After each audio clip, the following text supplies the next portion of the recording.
Hello and a very good morning. You're watching the Breakfast News on Rajya Sabha television with me, Frank Pereira. Here are this morning's headlines. NIA starts investigation into conspiracy behind the strike at the Pathankot IAF base. Operation continues to flush out likely intruders at the airbase. Encounter ends in Mazar-e-Sharif, Afghanistan. 4 attackers attempting to storm Indian consulate shot dead. Meanwhile, 30 injured in Taliban attack at Kabul airport. Death toll in Monday's earthquake in northeast reaches 11. 200 people injured in Imphal, Bangladesh and Myanmar. Sunni-Shia tensions escalate in the Middle East. Sunni allies join Saudi Arabia in cutting of diplomatic ties with Iran.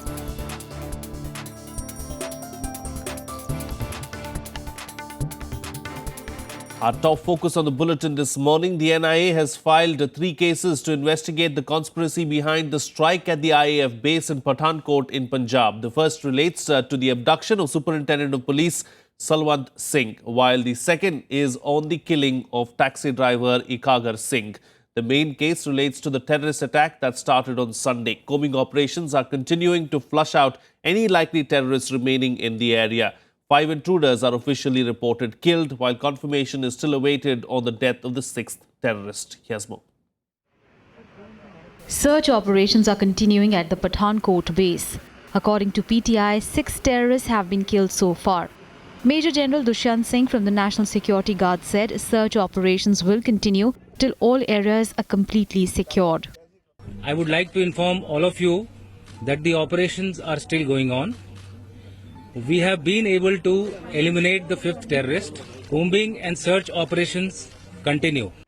7 soldiers have died in the operation, while 22 are injured in the attack that started before dawn on Saturday. Gunfire could still be heard at the base on Monday. It is unclear if any terrorists remained at large, even as Finance Minister Arun Jaitley praised security forces for acting swiftly.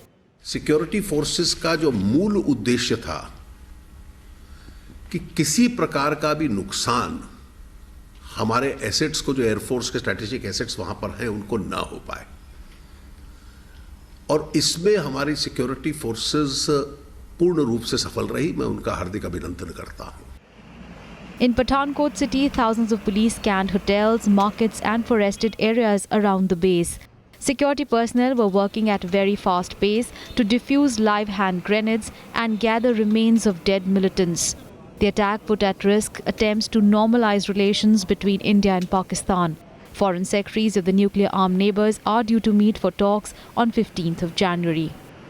Bureau Report, Rajya Sabha TV. Meanwhile, several media reports suggest that all 6 terrorists have been killed in this particular attack in Pathankot. The forward air base, of course, was attacked at 3:30 a.m. on Saturday. And since then, we've seen operations underway at the airbase itself. 7 Indian personnel were killed in this particular attack. The attackers were extremely heavily armed, and initially on Saturday itself, we saw several reports and several officials, of course, coming out and saying that the entire area was sanitized and the operation was concluded. But even after those reports came in and those suggestions were made by the officials, we saw that there were 2 other terrorists still holed up in the 2,000-odd-acre airbase and who continued firing. And after that, we saw a resumption of operations there at the airbase. And finally, we understand that the operation has come to an end as far as the terrorists have been killed. But the operation still is undergoing at the moment to try and sanitize and comb the entire area. Joining me on the phone line right now is journalist Sukhjinder Kumar Singh. Sukhjinder, thank you for joining me on the program. ये जो operation जो है अभी भी जारी है. हमें सूचना मिली है कि सारे के सारे टेररिस्ट जो है, आतंकवाद जो है, 6 आतंकवादियों को मार के गिराया गया है. लेकिन अभी की स्थिति कैसी है वहाँ पे? जी, अभी भी ऑपरेशन जो है वो चल रहा है. अगर आतंकियों की बात करें तो 5 की पुष्टि जो है वो एयरफोर्स कर चुकी है, लेकिन 1 की पुष्टि अब तक किसी ने की नहीं है.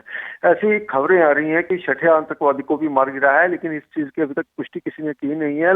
लेकिन लगता है कि अभी कुछ ही देर में जो है वो ऑपरेशन खत्म हो जाएगा और जो है वो जल्द ही कोई बड़ी खबर सुनने को मिल सकती है.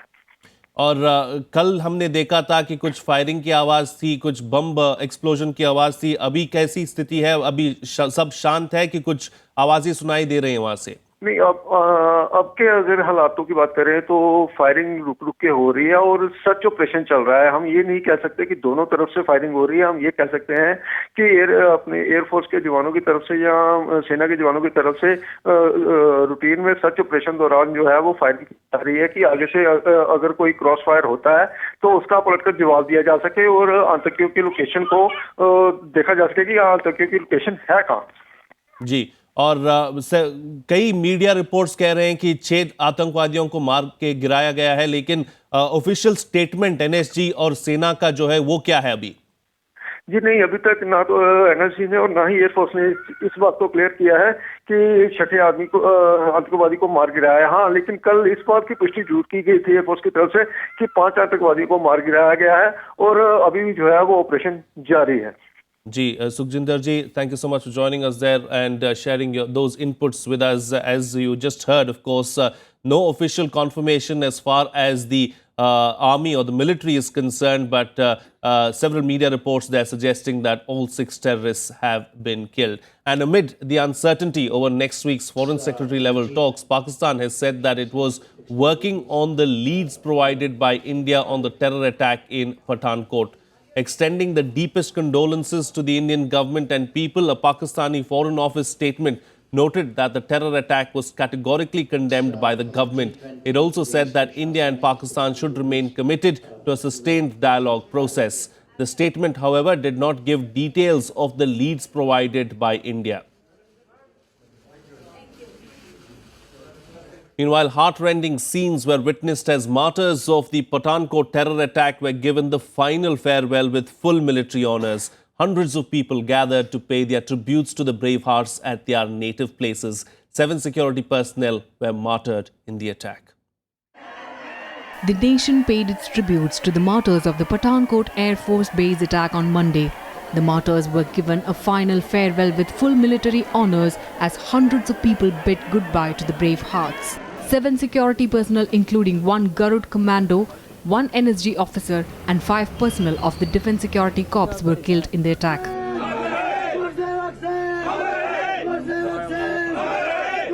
The last rites of Garud commando Guru Sevak Singh were performed in his native village of Garnala in Haryana. The 25-year-old who had joined the Indian Air Force about 6 years ago is survived by wife of 2 months. बस जी उनका तो nature जो स्वभाव था वही याद रहेगा जी और उनकी दिलेरी जो वही याद रहेगी जी। उन्होंने देश के लिए जान अपनी न्यौछावर कर दिया है, सबसे बड़ी बात तो यही है, लेकिन गम यह है कि वो हमसे दूर हो गए हैं। In Bengaluru, the body of Lieutenant Colonel E.K. Niranjan, a bomb expert with the National Security Guard, was brought for the wreath-laying ceremony. Lieutenant Colonel Kumar was killed while defusing a grenade at the scene of the terror attack. The 32-year-old is survived by his wife and an 18-month-old daughter. His last rites were performed in Palakkad in Kerala. हमारे लिए तो बहुत बड़ा loss है, लेकिन खुशी की बात यह है देश के लिए उन्होंने अपनी जान दी है। हमारे से बड़ा लॉस फैमिली के लिए है, इसमें हमारा फर्ज है फैमिली को सपोर्ट करना। In Gurdaspur, scores of mourners gathered at the house of Subedar Fateh Singh of the Defence Security Corps. Fateh Singh had won a gold and a silver medal during the first Commonwealth Shooting Championship in 1995. 5 of the 7 security personnel killed served in the Defence Security Corps, a unit staffed by veterans. Havaldar Jagdish Chand was killed during the attack, while the 3 DSC personnel, Lance Naik Fulwant Singh from Gurdaspur, Sepoy Sanjeev Kumar and Sepoy Mohit Chand passed away in the hospital during the night. Bureau Report, Rajya Sabha TV. Meanwhile, the gun battle between security forces and terrorists outside the Indian consulate in Mazar-e-Sharif came to an end last night. All the attackers who attempted to storm the mission building were reported killed. The operation ended even as the Taliban mounted a suicide attack at the Kabul airport, where 30 people, including many children, were injured. An intense 25-hour gun battle officially ended near the Indian consulate in Mazar-e-Sharif, Afghanistan. 3 attackers were killed by Monday evening, while a 4th was neutralized overnight. The terrorists attacked the consulate at around 9:15 p.m. on Sunday. When could not storm the building, they holed out in a 5-story building about 100 meters across the road. Some reports said an attacker was captured alive, but there was no confirmation. At 21:15 last night, 3 blasts occurred in front of Indian consulate, Mazar-e-Sharif, and militants started firing. Now, ITP troops returned heavy fire to prevent militants entering into the area. Elsewhere, the Taliban claimed responsibility for a truck bomb attack at the Kabul airport's compound for civilian contractors. A suicide bomber blew himself up at Camp Baron, a heavily protected residential compound. At least 30 Afghan civilians, including 9 children, were injured. یه وطن که روز از روزی که بششته یه نمی حالته هیچ مردم زندگی خود از زندگی انسانی خانه میفهم مردم زندگی حق داره انسانیت حق داره چی حالتی هیچ روز سری ملت بیچاره میگه نه که نمیتونی مردار کده میمانی یک. A police official said a truck packed with explosive drove up to the armored gates of the complex before being detonated. A spokesman for the Taliban, which has often issued exaggerated casualty figures, said dozens of foreigners were killed or wounded. Angry residents targeted the government for its failure to stop such attacks. تعداد 21 مریض در شفاخانه مجروح و شفاخانه وزیرخان انتقال کردید که از جمله 3 مریض رخصت شد. متباقی تعداد 8 مریض به شفاخانه مربوطه شفاخانه جمهوریت ریفر کردید و فعلا The Taliban has stepped up its insurgency since foreign forces ended combat operations last year. On Friday, a suicide bomber attacked a French restaurant popular with foreigners and well-off Afghans, killing a 12-year-old boy and a security guard.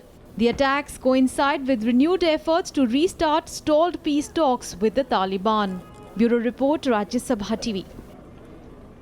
Moving on now, the death toll due to the earthquake in the northeast went up to 11 with nearly 200 people injured. Efforts by rescue teams to reach remote areas were hampered by severed power lines and telecommunication links. The 6.8 magnitude quake that hit yesterday was 57 kilometers deep and struck 29 kilometers west of Imphal, capital of Manipur, which borders Myanmar. Police and hospitals in Imphal said 100 people were injured, 33 of them seriously.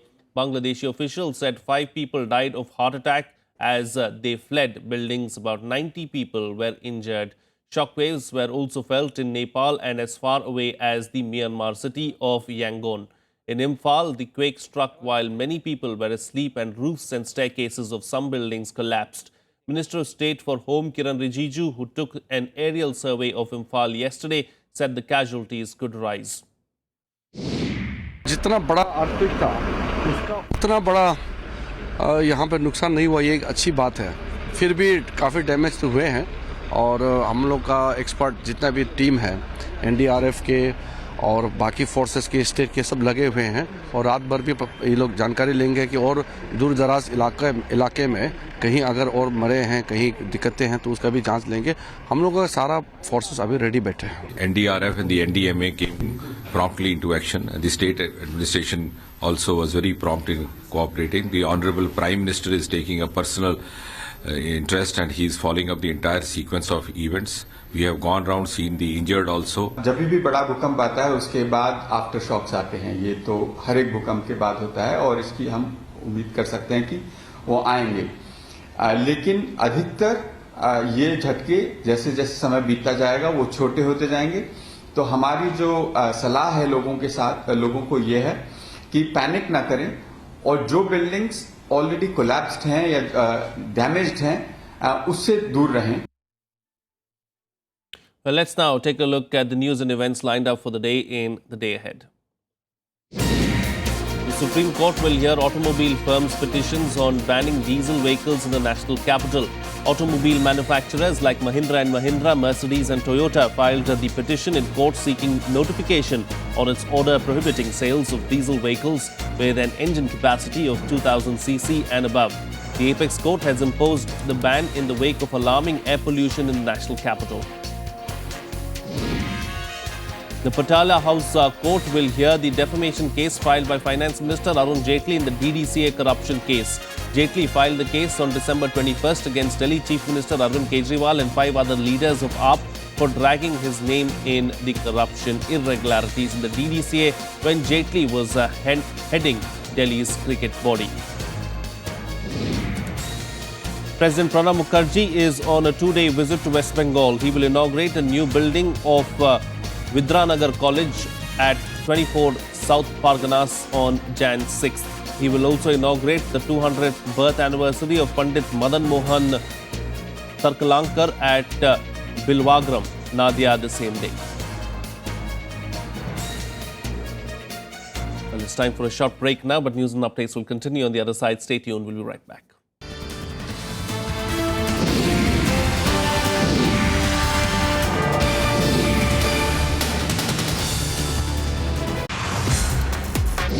किसकी तरफ से आप नाराज हैं या BJP आपको नाराज कर रही है? हर परिवार में अगर 2-4 बार ऐसी बात होती है, इसका मतलब ये नहीं कि नाराजगी, अगर तथा कथित नाराजगी हो तो परमानेंट हो जाएगी। अभी लीडर्स इस समय दर्पण दिखाने का काम कर रहे हैं. You are also showing that दर्पण you are saying, but all these people are getting sidelined in the party. उफ ना करेंगे, लब सी लेंगे, आंसू पी लेंगे। Amitabh Bachchan has not acknowledged the kind of help and support which you gave him in the initial years. हो गई सो हो गई, रात गई, बात गई, बदनाम हुआ, सुभाष गई। Watch to the point with actor politician Shatrughan Sinha only on Rajya Sabha television.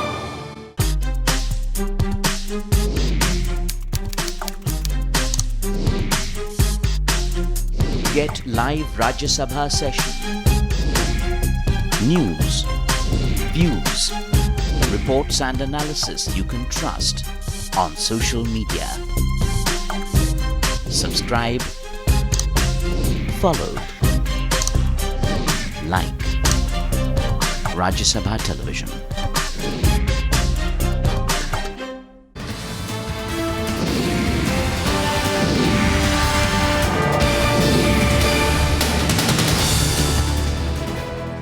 Welcome back. You're watching Rajya Sabha Television. Well, Sunni-Shia tensions have escalated in the Middle East, with Sunni allies joining Saudi Arabia ceasing diplomatic ties with Iran, while Bahrain and Sudan cut ties with Tehran. The UAE downgraded relations. The latest developments cast a shadow over efforts to end the wars in Syria and Yemen.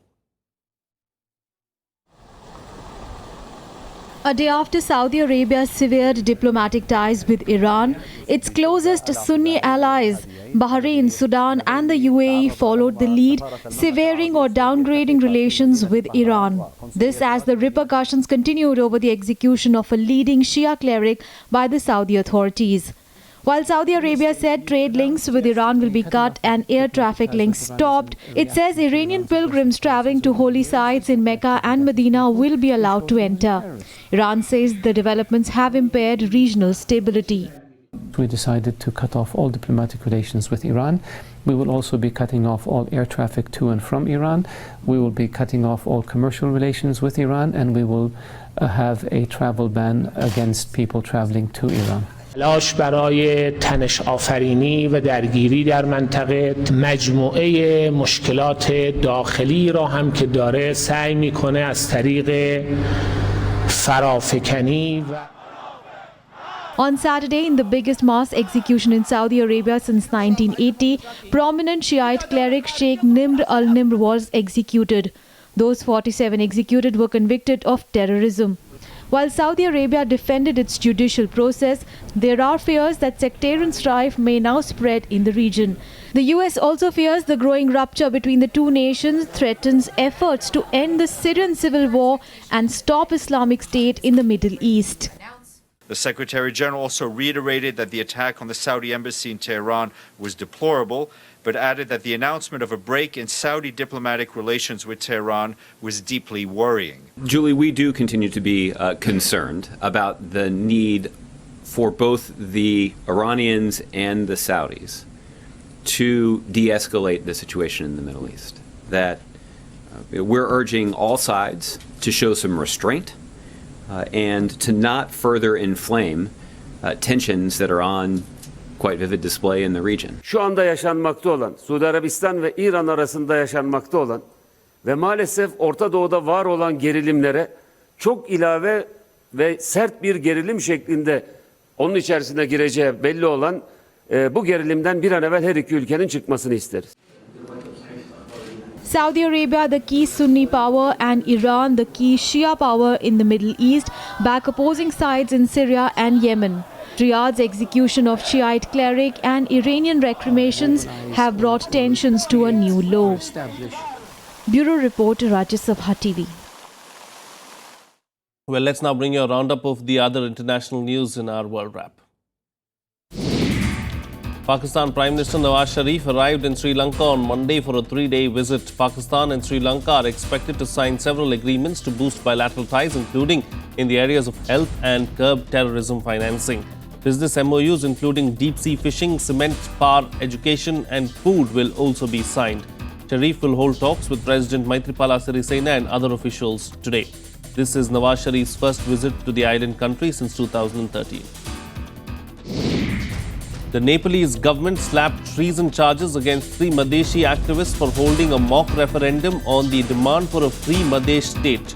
The 3 were arrested from Siraha district in southern Nepal on Saturday and brought to Kathmandu, where charges have been filed against them in the special court. The arrest comes in the wake of intensified action by the government against those propagating for a free Madhesh state. Over 50 people have died in the agitation so far. Yemeni authorities announced a dusk to dawn curfew in the port city of Aden starting on Monday after fierce fighting broke out between suspected Islamic State militants and government troops, killing at least 12 people, including 9 security personnel. The spokesperson for the Aden local government said that the clashes were concentrated around the port's cargo and container terminals. US President Barack Obama said on Monday that he was confident his new executive actions to tighten US gun rules were consistent with the constitutional right to bear arms. Obama also said that he plans to roll out the new restrictions aimed at combating a wave of recent shootings in the coming days. However, the president stressed that the initiatives were not aimed at lawful gun owners.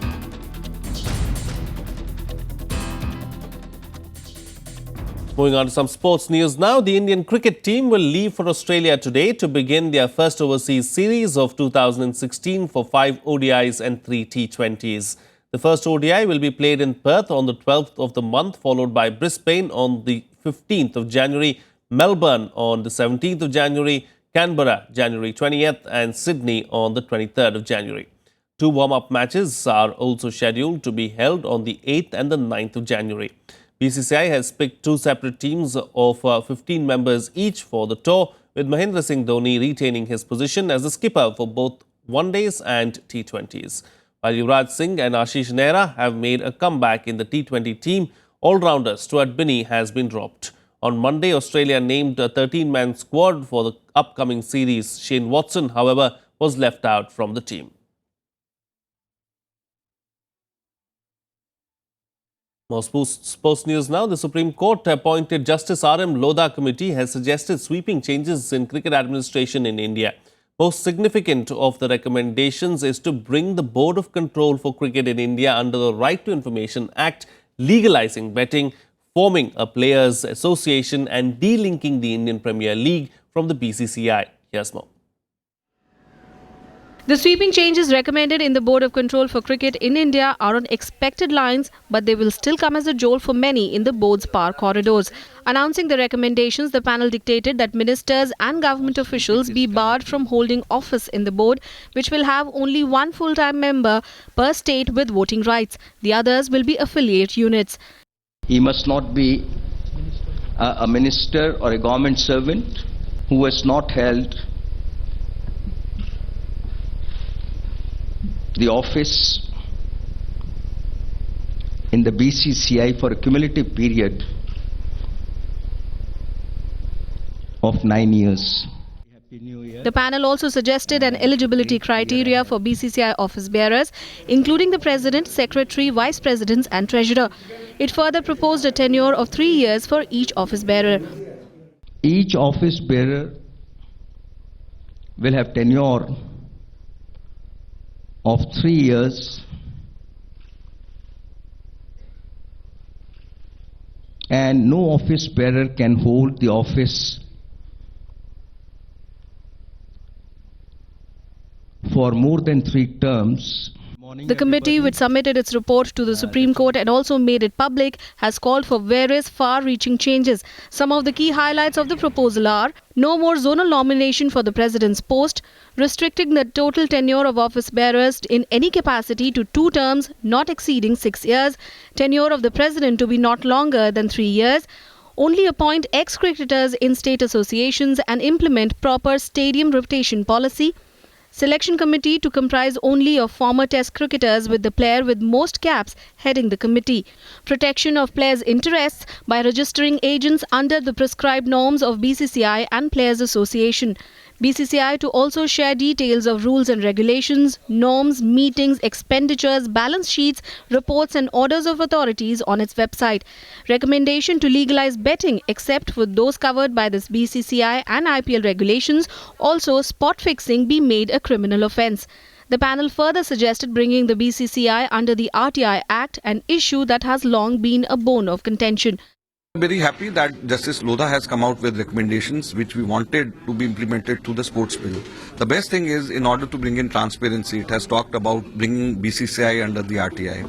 And other good things are like the players should be given more importance. It has talked about the players committee with some powers also to deal with the administration of BCCI.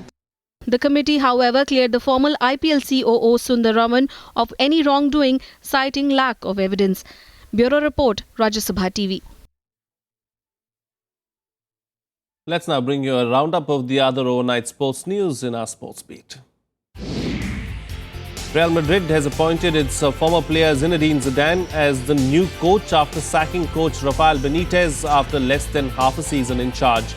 Club president Florentino Perez announced the decision a day after Madrid's 2-2 draw at Valencia. Benitez had a contract until June 2018.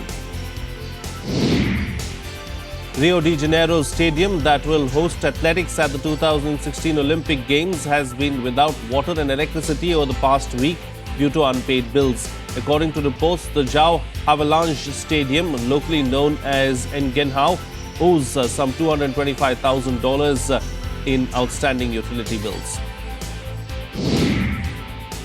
The head coach of Pakistan cricket team Waqar Younis said that absence of Yasir Shah will hurt the team after the spinner was suspended for a doping offence. Leg spinner Shah has been provisionally banned after testing positive for a banned substance by the ICC. Meanwhile, Younis backed Mohammad Amir and said he deserves a second chance to show his talent and skills again. He also said that Amir has served his punishment. Well, that's it on this edition of the Breakfast News. Have a good day.